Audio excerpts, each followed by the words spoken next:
August 15, 1945. Victory over Japan Day.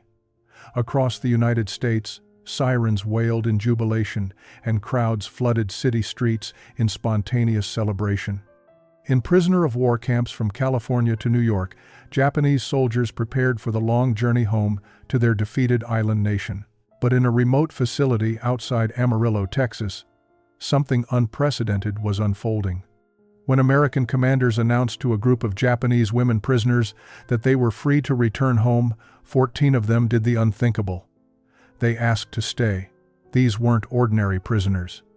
They were members of the Japanese Women's Auxiliary Service, captured during the final desperate months of the Pacific War. Young women who had served the emperor in various capacities, now facing a choice that would define the rest of their lives. What could possibly make someone choose to remain in enemy territory rather than return to their homeland?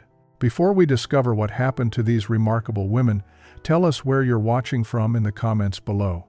Among the 38 Japanese women held at the converted ranch facility, 3 would become the heart of this extraordinary story. 24-year-old Keiko Tanaka had served as a military nurse in the Philippines, tending to wounded Japanese soldiers as American forces closed in around them.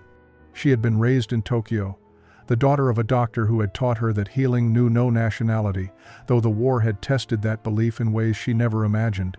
Her hands, skilled at suturing wounds and administering medicine, trembled now as she stood in the Texas heat, uncertain whether those hands would ever touch Japanese soil again. Hana Yoshida, 21 years old, preferred to use her childhood nickname rather than her given name, Anna, a small rebellion against the Western influences her parents had embraced.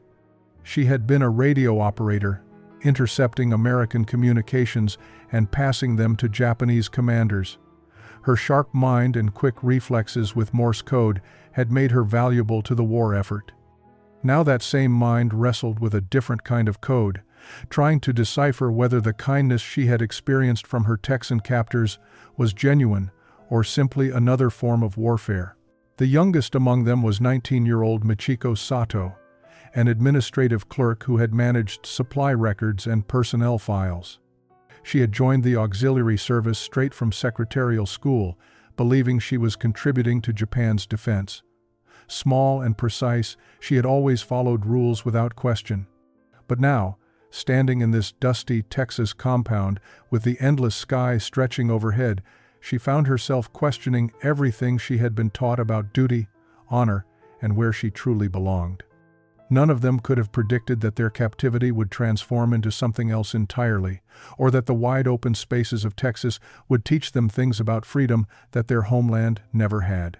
The story begins 9 months earlier, in November 1944, when the first transport truck rolled through the gates of the makeshift facility outside Amarillo. The 38 Japanese women stepped down onto Texas soil with a mixture of terror and defiance etched across their faces. They had been captured 3 weeks earlier in the Philippines, rounded up as American forces pushed through Manila. The journey to Texas had been long and disorienting, each mile taking them further from everything they knew and understood. They wore remnants of their auxiliary uniforms, dark blue skirts and jackets now dusty and worn, their hair still pinned in the regulation style despite weeks of travel. Each woman clutched whatever small possessions had survived the chaos of capture. A photograph, a letter, a small carved ornament that connected them to lives that now seemed impossibly distant. Captain Wade Harrison stood waiting for them, a tall man in his early 40s, with sun-weathered skin and eyes that had seen too much of war in the European theater before being reassigned to this unusual posting. He had requested this command specifically because it was as far from combat as possible. After witnessing the liberation of France, he had no appetite for more violence. But nothing in his military experience had prepared him for the responsibility of managing female prisoners from a culture he barely understood.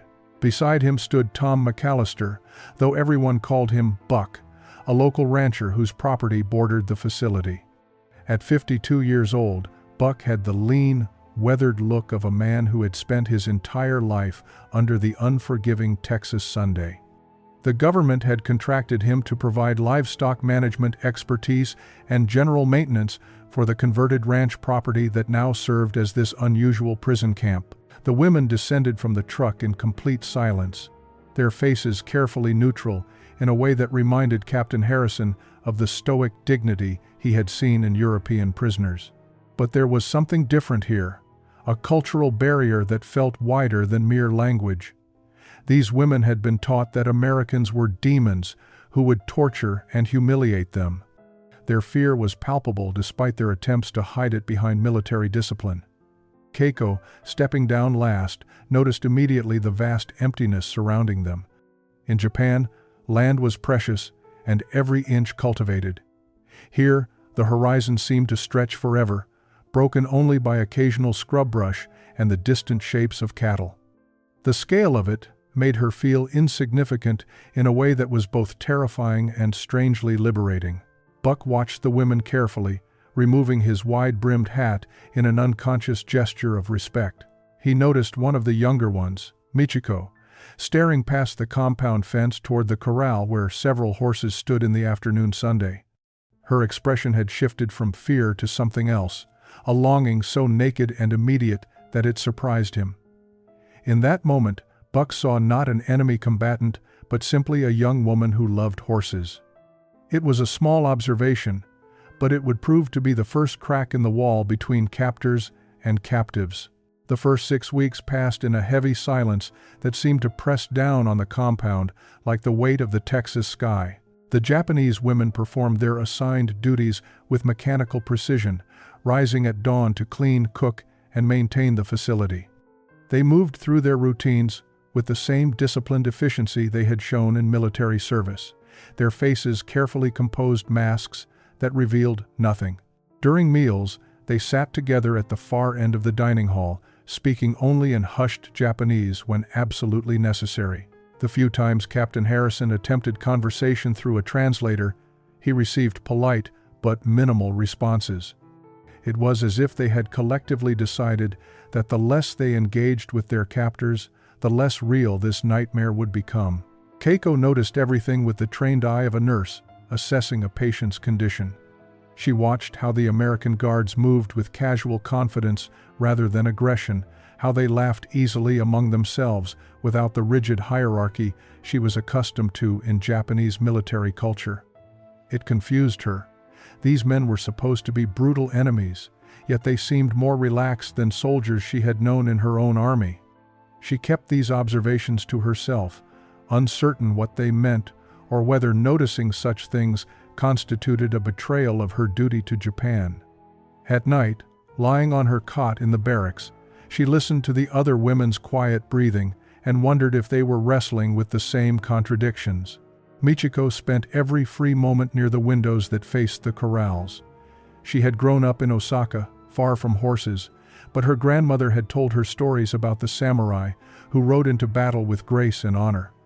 Watching the animals move in the distance, she felt a pull she couldn't explain or resist. Buck noticed. He had been observing all the women with the same patient attention he gave to skittish livestock, understanding that trust couldn't be forced, only offered. On a cool morning in late December, he made his decision. Without asking permission from Captain Harrison, he approached the fence where Michiko stood, leading a gentle chestnut mare named Daisy. The other women nearby tensed, uncertain whether this breach of the invisible boundary between prisoners and guards represented a threat. Buck stopped several feet away, giving Michiko space to retreat if she chose. He said nothing, simply stood holding Daisy's lead rope, waiting.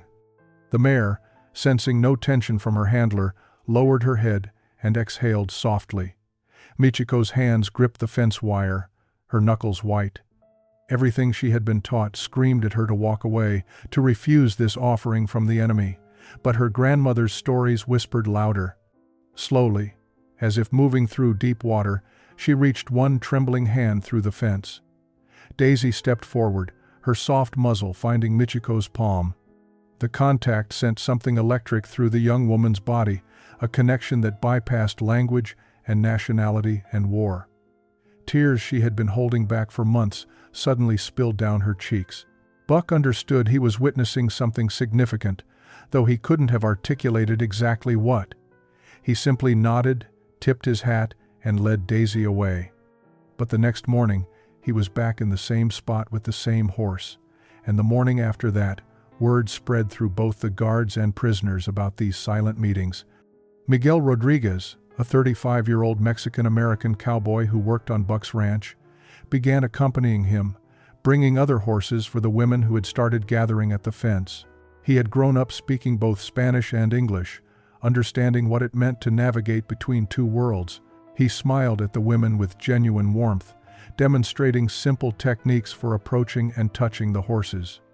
His easy kindness, expecting nothing in return, began to dissolve the fear that had kept the women isolated. December 1944 brought crisp mornings to the Texas Panhandle, the kind of cold that bit through thin auxiliary uniforms designed for Pacific heat. Buck noticed, and without fanfare arranged for the women to receive proper winter jackets. More significantly, he proposed something that made Captain Harrison pause with uncertainty. He wanted to teach interested prisoners basic horsemanship. The captain saw the potential problems, the regulations that might be violated, but he also saw how the women's spirits had begun to lift during those fence-line meetings with the horses. He approved it with one condition: Buck would be fully responsible for their safety. The first formal riding lesson took place on a Saturday morning. The sky stretched pale and endless overhead. 8 women volunteered, including Michiko and Hana, but notably not Keiko. She watched from a distance as Buck and Miguel brought out saddles, the leather dark and worn from years of use. What struck the women most was not the equipment itself, but the gesture behind it. These weren't restraints or symbols of captivity. These were tools of freedom, the same saddles the cowboys used themselves. Buck demonstrated how to approach a horse, how to read its body language, how to mount with confidence but not arrogance. His instructions were patient, his corrections gentle. When Michiko successfully sat in a saddle for the first time, her expression transformed from concentration to pure joy. Hana surprised everyone, including herself. After mastering basic riding within 2 weeks, she asked Miguel to teach her roping. He laughed, not mockingly, but with genuine delight at her ambition. Using fence posts as targets, he showed her the fundamental motion, the way the rope became an extension of your arm and intention. Hana practiced obsessively during free time, her competitive nature channeling into this new skill. Miguel told Buck one evening that she had better natural instinct than some cowboys he'd known for years. The transformation in her was visible, her shoulders straightening not with military rigidity, but with earned confidence. Christmas arrived with an unexpected softness. The facility didn't have much in terms of decorations, but the guards and ranch hands pooled resources to create something special. Someone produced a small pine tree. Miguel's wife Maria brought homemade tamales to share. Buck arranged for several of the gentler horses to be decorated with ribbons, creating an impromptu exhibition of horsemanship where the women could demonstrate what they had learned. Captain Harrison's wife Sarah arrived with her church group, bringing simple gifts wrapped in brown paper, nothing expensive but chosen with thought. The Japanese women, deeply moved by this generosity from strangers, responded in the only way they knew how.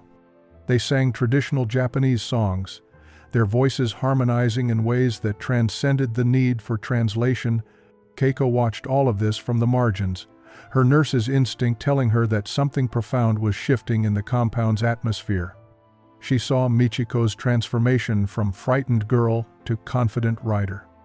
She observed Hana's growing friendship with Miguel and his family. She noticed how the American guards no longer watched them with suspicion, but with something approaching respect. And slowly, reluctantly, she felt her own resistance beginning to crack like ice under spring Sunday. One morning in early January, she approached Buck at the fence and in halting English asked a simple question. Could she learn to ride too? February 1945 brought news that shattered the fragile peace the women had begun to build.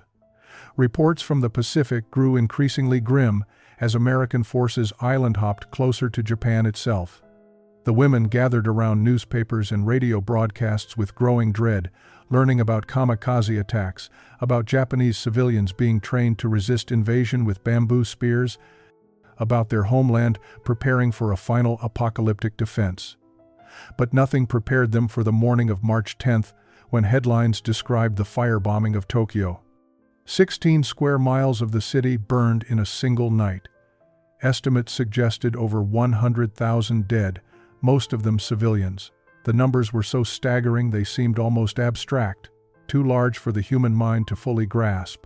Keiko sat in the camp library, her hands trembling as she stared at a grainy photograph of Tokyo's devastation.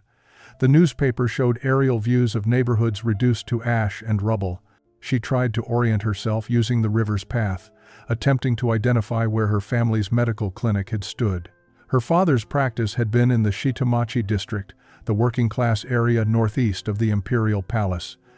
According to the map accompanying the article, that entire section had been consumed by firestorm. She read the descriptions of how the wind had turned the fire into a living creature, how people had suffocated in the smoke before the flames ever reached them, how the canals had boiled with the bodies of those who jumped in seeking refuge from the heat.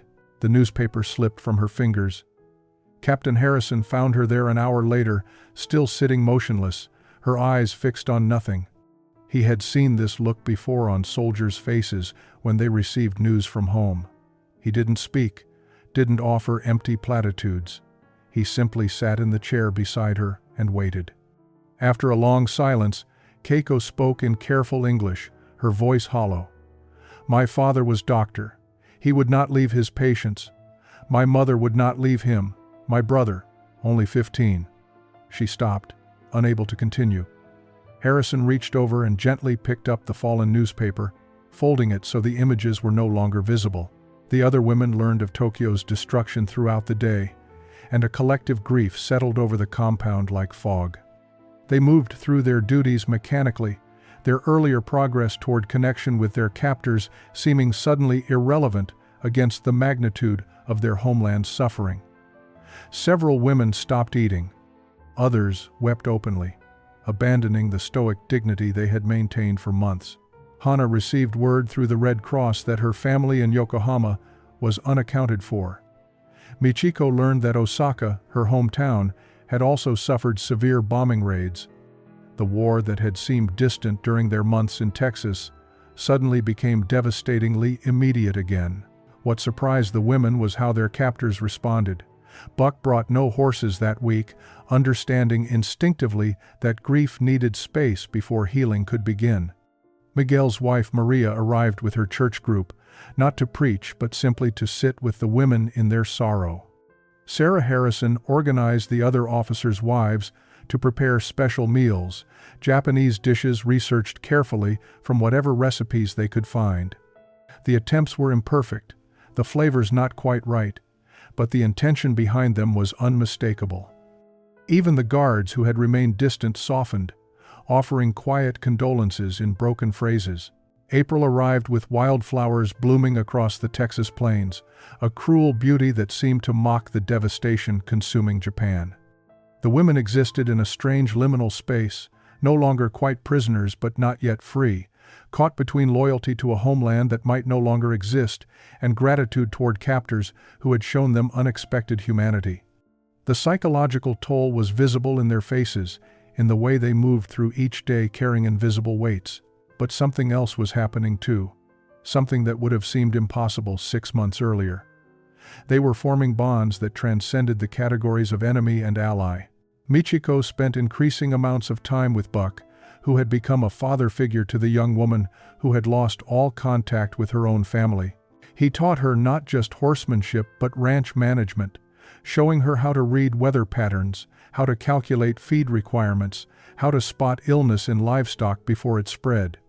In the evenings, she would sit on the fence beside him, and they would watch the sun set over the plains in comfortable silence. Buck's own daughter had died of influenza 10 years earlier, and in Michiko he found an echo of that loss transformed into something healing. He never spoke of this directly, but his wife Martha noticed how carefully he carved a small wooden horse for Michiko's 20th birthday, the same way he had once carved toys for his own child. Hana's friendship with Miguel deepened into genuine mutual respect. She taught him Japanese phrases, laughing at his pronunciation while he good-naturedly butchered the tones and syllables. In return, he taught her Spanish, and she discovered an unexpected gift for languages. More significantly, he taught her the philosophy he had learned from his grandfather, a vaquero who believed that working with animals taught you how to work with people. "You can't force trust," Miguel would say. "You can only create the conditions where trust becomes possible." These lessons resonated with Hana in ways that formal military training never had. She began to see that strength didn't require rigidity, that discipline could coexist with compassion. Keiko finally surrendered her resistance and began assisting Dr. Raymond Hayes, the camp's medical officer. He was initially skeptical, worried about language barriers and uncertain loyalties, but her competence quickly won him over. She had trained in modern medical techniques, and her hands moved with the confidence of someone who had performed triage under fire. Working together over compound fractures and common illnesses, they developed a professional shorthand that transcended their different backgrounds. Sarah Harrison, Captain Harrison's wife, noticed these connections forming and decided to formalize them. She organized a weekly women's gathering, creating a space where the Japanese prisoners and American wives could meet as equals rather than as captors and captives. Then August came with news that stopped the world. On the 6th, an atomic bomb destroyed Hiroshima. 3 days later, another obliterated Nagasaki. The women listened to radio descriptions of a new type of weapon, of entire cities vaporized in single blasts, of radiation sickness affecting survivors. The scale of destruction made the Tokyo firebombing seem almost conventional by comparison. Keiko, Hana, and Michiko sat together that night, unable to speak, unable to cry, unable to process what these weapons meant for their families, their country, their understanding of what humanity was capable of inflicting upon itself. Japan's surrender came on August 15th, announced through Emperor Hirohito's radio address, his voice thin and crackling across thousands of miles. For the first time in history, ordinary Japanese citizens heard their divine emperor speak, and what he told them was that the war was lost. In the Texas compound, the 38 women listened to the translation with expressions that cycled through disbelief, relief, shame, and a grief so profound it had no name. The nation they had served no longer existed in the form they had known. The empire was defeated, occupied by foreign powers, its cities in ruins, its people starving. Within days, repatriation procedures began at prisoner-of-war camps across the United States. Male prisoners lined up for processing, many eager to return despite the devastation, driven by duty to help rebuild or by desperate need to find surviving family members. But the situation at the Texas facility proved far more complicated. Captain Harrison received orders to prepare the women for transport, but those orders came with a troubling caveat. Intelligence reports from occupied Japan painted a picture of complete chaos. Infrastructure was destroyed, food supplies critically low, and millions of displaced persons wandered the ruins, searching for lost family. The bureaucratic machinery for processing returning prisoners barely functioned. More disturbingly, the women had received almost no news about their families through official channels. The Red Cross, overwhelmed by millions of inquiries, could provide information for only a handful of the prisoners. Keiko's attempts to locate her family yielded nothing but silence. Hana learned that Yokohama's records had been destroyed in the bombing. Michiko discovered that her entire neighborhood in Osaka no longer existed on any map. One evening, Buck approached Captain Harrison with a proposal that was either brilliant or completely insane. Several local ranchers had been discussing the situation, observing how skilled and dedicated the Japanese women had become at ranch work. What if, Buck suggested, they could sponsor some of the women as agricultural workers? Texas needed labor, and these women needed time to locate their families and assess what kind of Japan they would be returning to. It wasn't charity, Buck insisted. It was practical economics, combined with basic human decency. Captain Harrison knew the regulations, didn't account for prisoners who might not want immediate repatriation. The Geneva Convention was clear about returning prisoners to their home countries, but it said nothing about what to do when those prisoners had no homes to return to. The women themselves were having increasingly anguished conversations in their barracks. Michiko articulated what many felt but hesitated to say aloud. "What are we going back to? Even if our families survived, we have nothing. No homes, no jobs, no future, except shame for being captured. Here," she gestured around the compound, "here we have learned skills, made friends, found purpose. Is it wrong to want to stay where we are valued instead of returning where we will be seen as failures?" Keiko wrestled with the question from a different angle. She had sworn an oath to serve Japan, and running from that responsibility felt like the deepest betrayal. Yet everything she had believed about duty and honor had been called into question by the revelations about her country's actions during the war. October 15, 1945 arrived with unusual tension hanging over the compound like humidity before a storm. Captain Harrison had called a general assembly for all Japanese prisoners to announce the official repatriation procedures. The 38 women gathered in the main hall, their faces reflecting months of internal struggle about what this moment would mean for their futures. The captain stood before them, holding documents from the War Department, his expression both compassionate and uncertain. He had grown to respect these women deeply, and the thought of sending them back to a devastated country where they might have nothing waiting felt wrong in ways that transcended military regulations. "Ladies," he began, his voice steady but gentle, "I have received orders regarding your repatriation to Japan. Transportation will be arranged within the next 3 weeks. You will be processed through displaced persons facilities in Yokohama before being released to return to whatever homes you can locate." He paused, watching the mixture of resignation and fear play across their faces. What he didn't expect was what happened next. Keiko stood slowly, her hands trembling but her posture straight. Her English had become fluent over the months, carrying only a slight accent. "Captain Harrison," she said clearly, "may I speak for some of us?" He nodded, granting permission while exchanging puzzled glances with his staff. Keiko looked around at her fellow prisoners before continuing. "We have been talking among ourselves for many weeks now. Some of us," she paused, gathering courage, "some of us do not wish to return to Japan immediately." The words hung in the air like smoke from a gunshot. Several guards straightened in surprise. Buck, standing near the back, felt his heart catch. Anna, who everyone now called Hana, stood next, followed by Michiko and 11 other women. They formed a distinct group within the larger assembly, their decision clearly made after much deliberation. In halting but determined English, Hana spoke. "Captain, we know what we ask is very unusual. But Japan is not our home anymore. The Japan we served, we discovered was not the Japan we believed in." Michiko added her voice, her words carefully chosen. "Here, we have learned what it means to be treated with respect even as enemies. We have been given chances to work, to contribute, to become better people than we were.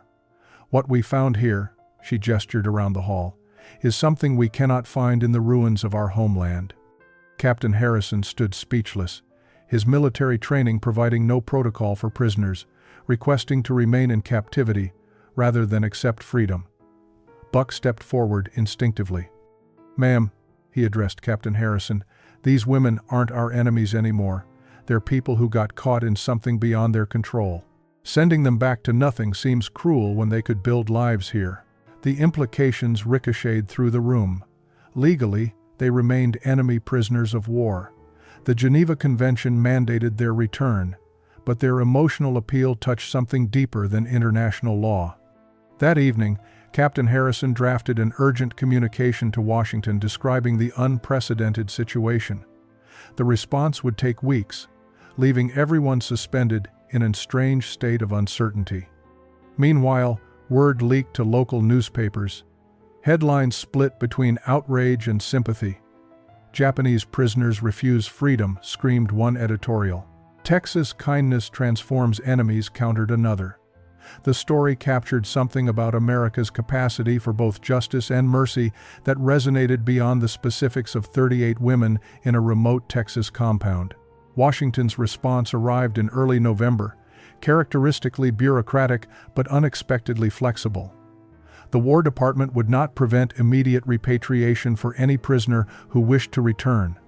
However, given the unprecedented circumstances and ongoing chaos in occupied Japan, those who wished to remain could be reclassified as displaced persons and processed for potential immigration status.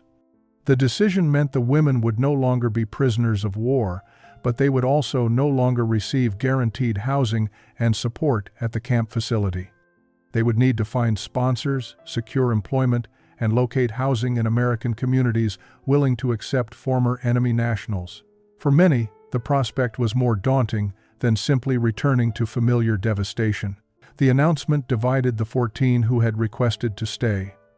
5 women, after long nights of discussion and prayer, decided the uncertainty was too great. They would return to Japan, face whatever awaited them there with courage, and trust that their families somehow survived or that they could help other survivors rebuild. The tearful conversations in the barracks revealed no judgment on either side, only profound understanding that each woman was choosing the path that seemed truest to her conscience. On the morning of December 3, 1945, 24 women boarded transport vehicles bound for the port in San Francisco. Unlike typical prisoner repatriations, the atmosphere resembled a community farewell. The women who were staying lined up to embrace those leaving. Guards shook hands with prisoners they had come to consider friends. Keiko stood with her arm around Yuki Matsumoto, a nurse she had trained with in Tokyo. Yuki had chosen to return, determined to use her medical skills where they were most desperately needed. "You're not running away," Yuki whispered. "You're building bridges. Someday those bridges will matter." The departing women carried letters from American soldiers, photographs from their time at the camp, and small gifts that had been given to them. More importantly, they carried a different understanding of what America represented. They promised to write, to share news of Japan's recovery, to serve as living connections between former enemies, learning to become allies. The 9 women who remained faced immediate practical challenges. Buck and Martha McAllister immediately offered to sponsor Michiko, welcoming her into their home as the daughter they had lost. Dr. Hayes arranged for Keiko to continue her medical training at Amarillo General Hospital, vouching for her skills and character. Miguel and Maria Rodriguez sponsored Hannah, bringing her to work at their expanding ranch operation. Other local families, moved by the women's story and their obvious sincerity, stepped forward to offer support. The Henderson family, owners of a dry goods store, sponsored 2 sisters. A local teacher named Dorothy Walsh, who had been visiting the camp with Sarah Harrison's church group, offered her spare room to another woman. But the transition wasn't without obstacles. Some local residents remained hostile, unable to see past the uniform to the person beneath. Anonymous letters appeared in the Amarillo newspaper, questioning why enemies should receive special treatment. Yet for every voice of opposition, 2 more rose in support. Church groups organized clothing drives. The Rotary Club established a fund to help with immigration processing fees. Slowly, the 9 women began building lives that weeks earlier had seemed impossible. 25 years later, in the spring of 1970, Keiko Tanaka McAllister stood before a gathering at the newly opened Texas-Japan Friendship Center in Amarillo. She was 49 years old now, her hair showing threads of silver, but her posture remained straight and her eyes clear. She had married Buck's nephew, Robert McAllister, a veterinarian, and together they had raised 3 children who moved between cultures with an ease their mother had once thought impossible. As director of nursing at Amarillo General Hospital, she had trained hundreds of young nurses in both medical technique and the philosophy that healing transcended nationality. Today, she had been asked to speak at the dedication ceremony, to tell the story that had become legendary in the Panhandle but remained largely unknown beyond Texas borders. Standing beside her on the platform was Hannah Rodriguez, whose horse breeding operation had become one of the most respected in the Southwest. She had married Miguel 15 years earlier, and their 4 children spoke English, Spanish, and Japanese with equal fluency. Hana had broken barriers not just as a former enemy, but as a woman in the male-dominated world of ranching and rodeo. In the audience sat Michiko McAllister, who everyone still called Michi, Buck, and Martha's adopted daughter. After Buck's death from a heart attack in 1962, she had inherited the ranch and had expanded it into a youth program that taught horsemanship to troubled teenagers, believing, as Buck had, that horses could heal wounds deeper than the visible kind. Keiko began her speech in English, then switched briefly to Japanese for the delegation that had arrived from Tokyo. She spoke about the morning when Captain Harrison announced their freedom to return, and how that announcement had forced them to confront the most important question of their lives. What does home truly mean when the place you came from no longer exists? She held up a small leather-bound diary, worn and faded, the same one she had clutched on that first day arriving in Texas. In this diary, she said, I recorded my confusion, my grief, my gradual understanding that redemption isn't something given to you but something you build through your actions every single day. The audience included 6 of the women who had returned to Japan in 1945. They had come for this ceremony, successful professionals now who had helped rebuild their country while carrying with them the lessons learned in Texas captivity. They had become leaders in Japanese-American friendship societies, working tirelessly to strengthen bonds between former enemies. One of them, Yuki Matsumoto, now a prominent doctor in Tokyo, stood to speak. She described how the women who returned had been treated initially with suspicion, seen as contaminated by enemy influence. But slowly, their stories of American kindness had helped convince other Japanese that their former enemies could be trusted partners in building a better future. Keiko concluded with words that would be quoted in newspapers across both nations. We chose to stay not because we were running from consequences, but because we discovered something in captivity that we wanted to spend our lives defending. We learned that the human capacity for transformation can overcome even the deepest hatreds. The war made us enemies, but kindness made us family. As the audience stood in applause, Keiko looked out at her children and grandchildren, at Hana's and Michiko's families, at the blend of Japanese and American faces united in this moment. Outside the windows, the Texas sky stretched endless and blue, the same sky that had witnessed their arrival as frightened prisoners and now witnessed their celebration as living bridges between nations. The story of the Japanese women who chose cowboy hats over repatriation had become more than history. It had become proof that even from the ashes of war, hope could grow as wide and endless as the Texas plains.